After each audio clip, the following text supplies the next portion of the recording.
हरे कृष्ण हरे जय श्री राधे जय श्री कृष्ण।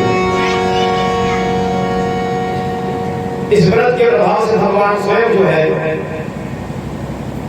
कश्यप जी के यहाँ दिति माता के गर्भ से वामन रूप में अवतरित हुए। प्रेम से वामन भगवान की जय हो।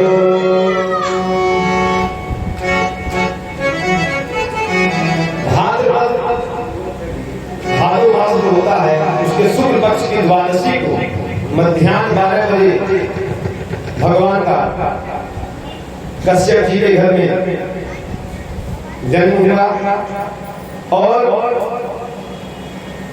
उनका जो है जो पवित्र संस्कार बृहस्पति जी ने करवाया। पृथ्वी माता ने चंद्रमा लगा दिया, आकाश ने नक्षत्र दिया, ब्रह्मा जी ने कमंडलू दिया और गुरु बृहस्पति जी ने मंत्र फूट कर गायत्री मंत्र दिया। जितनी भी दीक्षा प्राप्त हुई ला करके वामन भगवान ने गुरु बृहस्पति को दिया। बृहस्पति जी ने कहा वामन जी हमें इतनी दीक्षा से हमारा काम नहीं चलेगा, हमें तो त्रैलोक्य की संपदा चाहिए। वामन भगवान ने कहा कि गुरु जी ये त्रैलोक्य की संपदा हमें कौन प्रदान करेगा। बृहस्पति जी ने कहा इस समय त्रैलोक्य के अधिपति जो है वो बलि है। जाइए नर्मदा नदी के तट पे बलि यज्ञ कर रहे हैं और दान दे रहे हैं, जाइए उन्हीं से मांगिए वही आपको देंगे।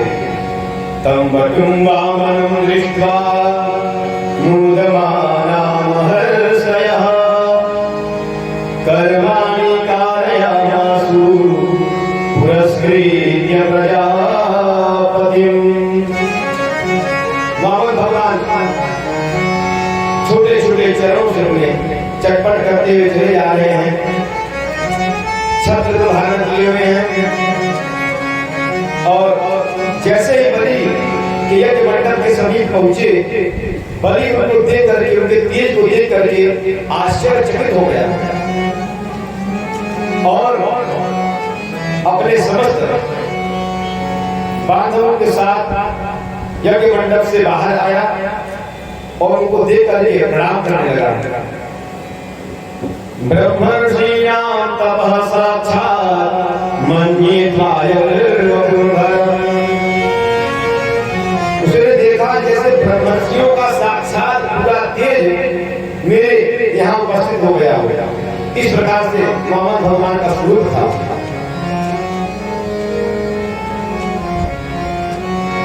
उनका पूजन किया, प्रार्थना किया और कहा हे ब्राह्मण देवता आप किस प्रयोजन से यहाँ आए हैं, आपके मन में जो भी इच्छा हो निसंकोच मांग लीजिएगा। गाय चाहिए तो जो भी गाय चाहिए आप गाय दे दीजिए, वस्त्र आभूषण चाहिए आप खजाने में खड़ा कर देगा, जितनी इच्छा हो जो इच्छा हो ले लीजिए। अगर आपका विवाह न हुआ हो तो आपका विवाह भी मैं करा दूंगा और वो भी आप जैसी बोली ही रहेगी, बोली कन्या से आपका विवाह करा दूंगा।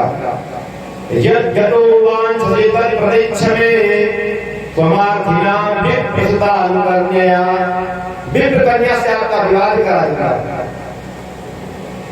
जो इच्छा है बताइए।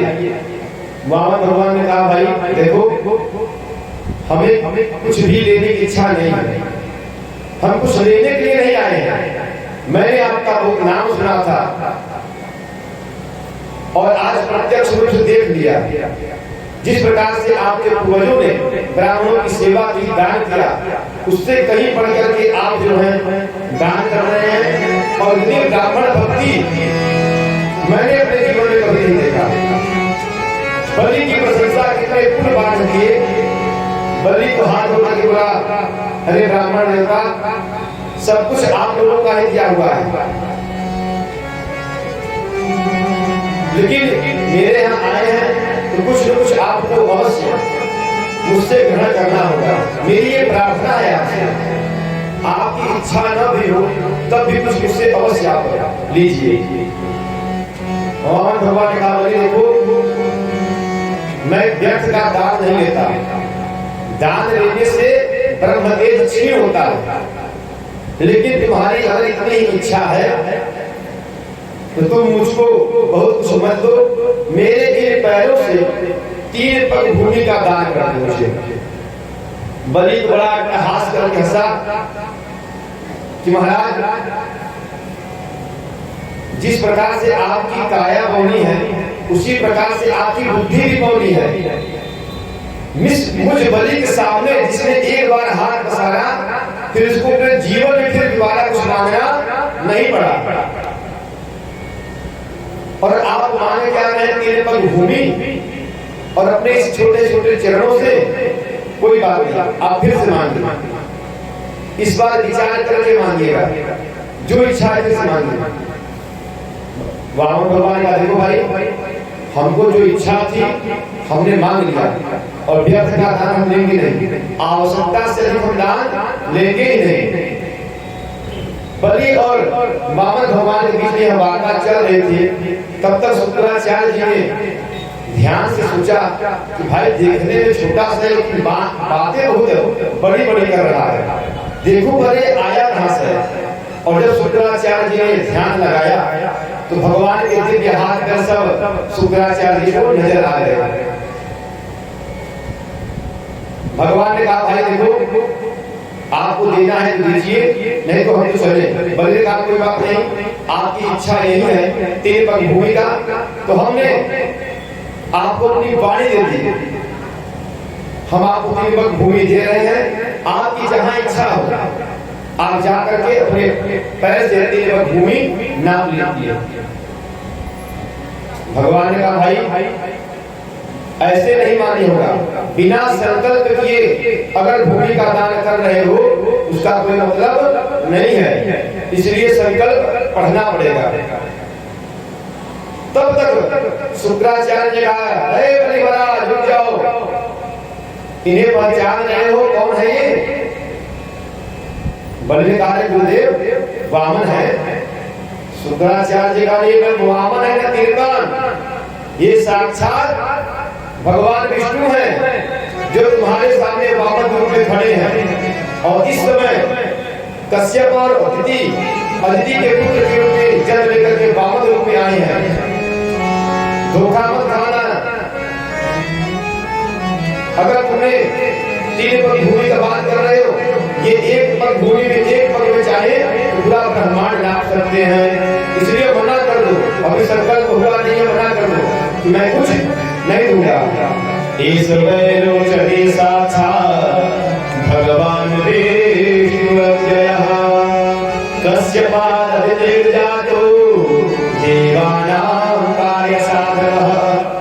ये देवताओं का कार्य कराने वाला भगवान विष्णु है, छलिया विष्णु है, बातों में मत आ जाना। अगर तुमने मेरी बात नहीं मानी तो निश्चित ही तुम भिखारी ही बनोगे। बलि ने कहा गुरुदेव कैसी बात आप कर रहे हो? क्या हाथ में जल लेना संकल्प करना ही देना होता है? जब अपने वाणी से मैंने कह दिया कि मैं दूंगा, तो अब मैं अपनी वाणी को इच्छा नहीं होने दूंगा। शुक्राचार्य जी ने कहा भाई कुछ जगह ऐसे होते हैं जहां झूठ बोलना पाप नहीं होता, शास्त्रों ने भी इसका प्रमाण दिया है।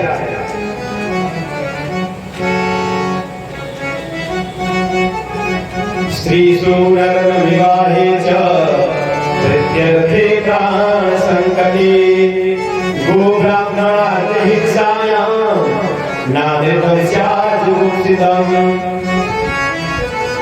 कोई कन्या है, अबला है, गरीब है, किसी प्रकार की समस्या है, शादी उसका विवाह नहीं हो पा रहा है, अगर थोड़े से झूठ का आश्रय लेने पर उसका विवाह संपन्न हो जा रहा है, तो हाँ झूठ बोलने में कोई दोष नहीं लगता। वृद्ध्यर्थ आप कोई कार्य कर रहे हैं, अपना व्यापार खोले हैं,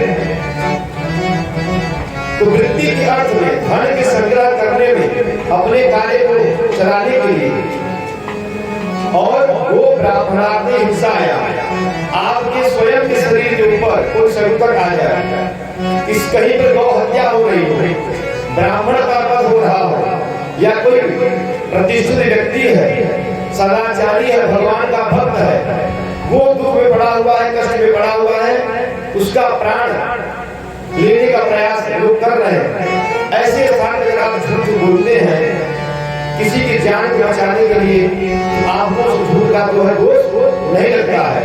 इसलिए ऐसे दान की कोई प्रशंसा नहीं करता जिसमें पूरा दान देकर के खुद भिखारी बन जाओ। अगर तुमने ये दान दिया तो तुम निश्चित रूप से भिखारी ही बन जाओगे।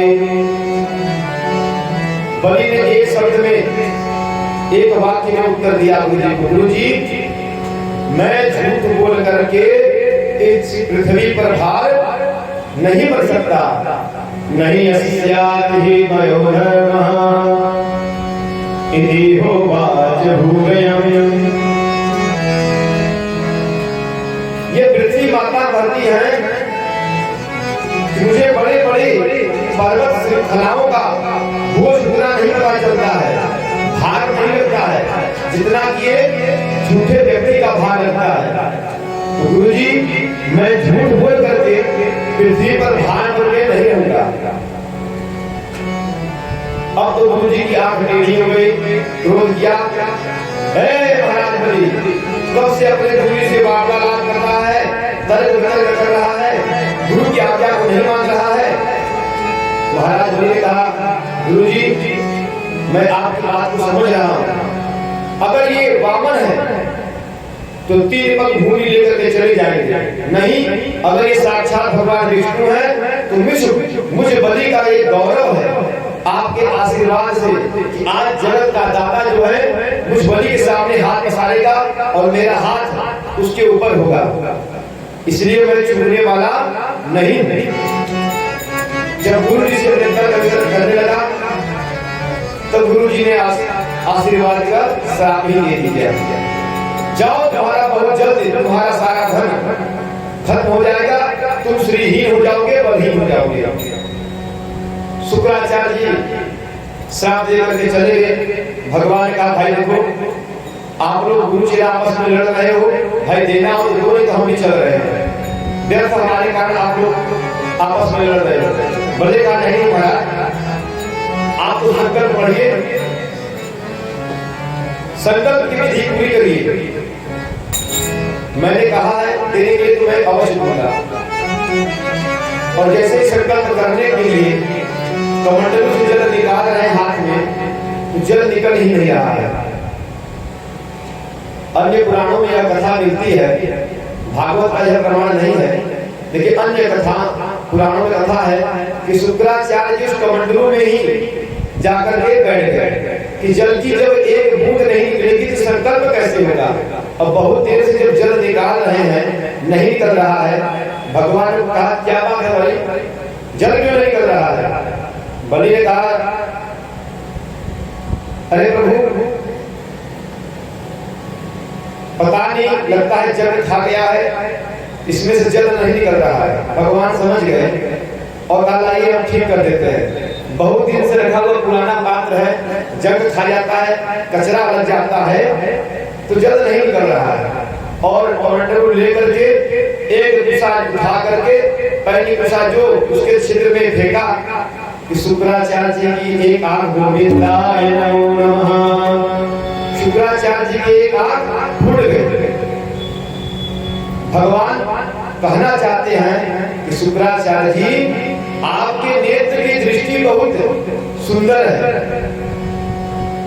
आपके दोनों नेत्रों में जो आपके ज्ञान का नेत्र है, एक नेत्र जिसने मैंने अपने आप को इतना छिपाने का प्रयास किया, लेकिन आपकी ज्ञान की दृष्टि जो है वो बहुत तेज है। मैंने अपने आप को जितना भी छिपाने का प्रयास किया, लेकिन आपकी दृष्टि से बाबा हम छिप नहीं पाए। तो आपकी ज्ञान की दृष्टि बहुत सुंदर है, लेकिन वैराग्य के नेत्र में जो है मोतियाबिंद का रोग लग गया है, तो लाइए हम आपका ऑपरेशन कर देते हैं। इसलिए भगवान ने ऑपरेशन कर दिया। जहां जल का दूध संकल्प संपन्न हुआ, वैसे ही भगवान ने अपना विराट स्वरूप दिखाया। भगवान की भगवान का विराट स्वरूप देख करके बलि जो स्तब्ध हो गया। भगवान का बलि अब देखो मेरा नापना, एक पैर में, एक पग में नीचे के 7 लोग और दूसरे पग में ऊपर के 7 लोग, 14 भुवनों को भगवान ने 2 पग में नाप लिया। ब्रह्मांड छोड़िए, ब्रह्मांड का छिद्र हो गया और उस छिद्र से चिन्मयी धारा फूट पड़ी। भगवान के चरणों को धोती भी नीचे आई। ब्रह्मा जी ने अपने कमंडलों में उसे धारण कर लिया। वही उसी धारा की पुनः पृथ्वी पर आने से पहले 4 धाराएं हुई। सीता, अलकनंदा, जो अलकनंदा नाम की धारा थी वही जो है मां गंगा के रूप में प्रवाहित हुई। प्रेम से गंगा मैया की।